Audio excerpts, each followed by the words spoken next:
നല്ല കാളാഞ്ചി കണ്ടപ്പോ ഒരൊറ്റ ചോദ്യാണ്, പോരുന്നോ എന്റെ കൂടെ?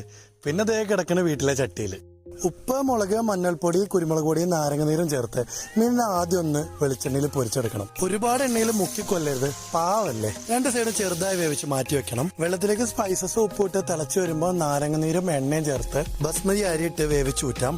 വെളിച്ചെണ്ണയിൽ ഉള്ളി വറുത്ത് കോരി മാറ്റി വെക്കണം. ബാക്കിയുള്ള എണ്ണയിൽ സവോള വഴറ്റി വെളുത്തുള്ളി, ഇഞ്ചി, പച്ചമുളകും ചേർത്ത് പച്ചമണം മാറുമ്പോൾ തക്കാളി ഇട്ട് ഇളക്കി യോജിപ്പിക്കണം. ഉപ്പ്, മഞ്ഞൾപ്പൊടി, ഗരം മസാല, കുരുമുളക് പൊടി, നാരങ്ങനീര്, തൈരും ചേർത്ത് മല്ലിച്ചപ്പും പുതിനയുടെ ചേർത്ത് നമ്മുടെ മസാല റെഡിയായി. മീനി മസാലയിൽ ഉടയാണ്ട് യോജിപ്പിക്കണം. വറുത്തു വെച്ച ഉള്ളിലേക്ക് ഗരം മസാലയും ചപ്പും പുതിനയും ചേർത്ത് ഈ മസാലയുടെ മുകളിൽ വെതറി അതിന് മുകളിൽ ചോറോടെ ഇട്ടിട്ട് ലെയർ ചെയ്യണം. ഏറ്റവും മുകളിൽ നെയ്യ് ഒഴിച്ച് വാഴണ്ടലുകൊണ്ട് കവർ ചെയ്തിട്ട് ദമ്മിലാണ് കുക്ക് ചെയ്യേണ്ടത്. 3/4 മണിക്കൂർ കഴിഞ്ഞ് ദമ്മാണ് പൊട്ടിക്കുമ്പോൾ അതിനൊരു മണം വരാനുണ്ട്.